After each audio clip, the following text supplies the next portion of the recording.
Welcome to UK Voices 22. The air in the private chambers of Buckingham Palace was thick with a silence that felt heavier than the weight of the crown itself. Prince Harry stood with a forced composure, his gaze fixed on the antique oak desk where King Charles III sat, a single, aged document before him. This was not a moment of family reconciliation, but a cold, formal reading of Queen Elizabeth II's final wishes. The promise of the late Queen's immense legacy was about to be fulfilled, but for one of her grandsons, that fulfillment would come with a stunning and public betrayal. The mahogany doors were firmly shut, sealing the fate of the House of Windsor within the confines of a single room. The King, his voice a low, steady rumble, began to read the Queen's final will and testament.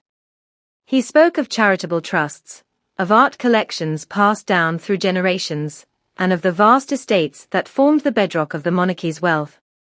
He spoke of Prince William, the newly minted Prince of Wales, and the substantial inheritances that would secure his position as the future monarch.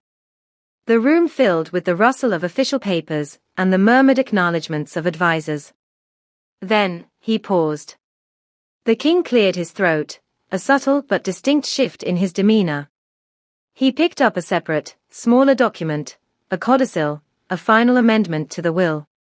A cold sense of dread settled in the room, and Harry's heart sank. This was the moment he had been warned about, the final, undeniable act of his estrangement from the family he had left behind. The King's eyes, devoid of any warmth, met Harry's for a fleeting second. "To my grandson, Prince Henry, Duke of Sussex," he began, the words cutting through the tense silence, "I leave no assets, no lands, and no financial provision. The contents of this will shall be null and void where they pertain to him."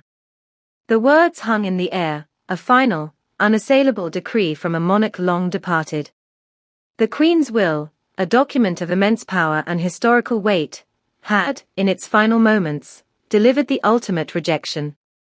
Harry was to receive nothing.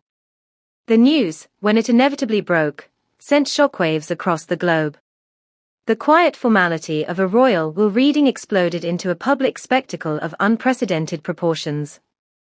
Royal commentators and journalists, always keen to dissect the inner workings of the monarchy, had a field day. They portrayed the decision not as a cruel act of punishment, but as a logical consequence of Harry's public separation from the royal fold. The narrative was meticulously crafted. Harry had chosen his path, and now he had to live with the consequences. But for Harry, the public narrative was a thin veil over a deeper, more personal wound. This was not just a legal document. It was a final message from his grandmother. It was a formal excommunication, a public declaration that he was no longer considered a true part of the family in any meaningful sense. The Queen's final will became shorthand for his rejection, a symbol of the irrevocable break with his past. Harry's private anguish was palpable. The will's contents were not about the money, they were about the legacy. The Queen had meticulously planned every detail of her passing, and in her final act, she had made a choice that spoke louder than any public statement.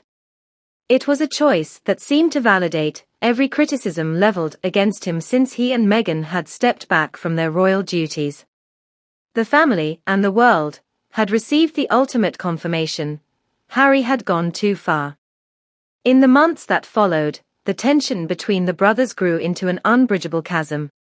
Prince William, now burdened with the weight of his new titles and responsibilities, found himself caught between a loyalty to the institution and a lingering, albeit strained, affection for his brother. But the will had drawn a line in the sand, and the press, ever present, ensured there would be no blurring of that boundary.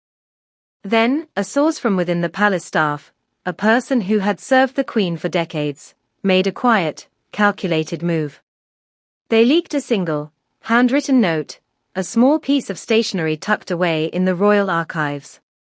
The note, signed by the Queen herself, was a brief, concise instruction: ensure the codicil is presented only after the main will. No exceptions. The note, though seemingly innocuous, changed everything. It was not a directive to disinherit Harry. It was an instruction on how to present the codicil. The wording of the will itself had not been the Queen's final word. It was the King, with his absolute power over the proceedings, who had decided to present the codicil in a way that would inflict maximum public and private damage.